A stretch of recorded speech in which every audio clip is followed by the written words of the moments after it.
Hello అండి. ఇల్లు ఎంత సర్దినా అన్‌ఆర్గనైజ్డ్‌గా, క్లటరీగా కనిపిస్తుందా? అయితే ఈ 3 టిప్స్ మీకోసమే. తప్పకుండా ఫాలో అవ్వండి. It helps you a lot. Tip number 1, మనం ఏదైనా కొత్త వస్తువు కొన్నామనుకోండి, షాపింగ్ చేసి, అది బట్టలే అనుకోండి ఫర్ సపోజ్. అది ఇంట్లో పెట్టుకోవడానికి ప్లేస్ సరిపోవట్లేదు అనిపిస్తుందా? అయితే 1 ఇన్ 1 ఔట్ రూల్ అయితే తప్పకుండా ఫాలో అవ్వండి. అంటే మనకు అవసరం లేనిది ఇక మీదట మనం యూజ్ చేయము అనుకున్న వస్తువు తీసేసి కొత్త వస్తువు ఆ ప్లేస్‌లో పెట్టుకోండి. దీంతో మీ కబోర్డ్స్ క్లటరీగా మారవన్నమాట. నీట్ అండ్ ఆర్గనైజ్డ్‌గా ఉంటాయి. టిప్ నెంబర్ 2, మన ఇంట్లో ఎప్పటికీ యూజ్ చేయని చాలా ఐటెమ్స్ ఉంటాయండి. మీ ఇంట్లో ఎన్ని ఉన్నాయో ఒకసారి చూసుకోండి. అండ్ అలాగే సిమిలర్ ఐటెమ్స్ 1కి 3 ఉంటాయి. సో, మనకి ఎంతవరకు అవసరమో అన్ని మాత్రమే పెట్టుకొని, మిగతావి అవసరం ఉన్న వాళ్ళకి డొనేట్ చేయడం బెటర్. సేమ్ ఇదే రూల్ మనం బట్టలకు కూడా అప్లై చేశామనుకోండి, మన కబోర్డ్స్‌లో చాలా ప్లేస్ మిగులుతుంది.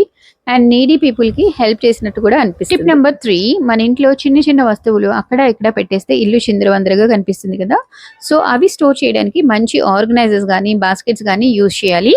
మెడిసిన్స్ అన్నీ ఒక బాక్స్‌లో, గ్రాసరీస్ ఒక బాక్స్‌లో, ఈటబుల్స్ అన్నీ ఒక బాక్స్‌లో అండ్ స్నాక్స్ ఇంకో ఆర్గనైజర్‌లో, ఫ్రూట్స్ ఒక బాస్కెట్, ఇలా నీట్‌గా సర్దుకుంటే ఇల్లంతా కూడా నీట్‌గా, ఆర్గనైజ్డ్‌గా కనిపిస్తుంది.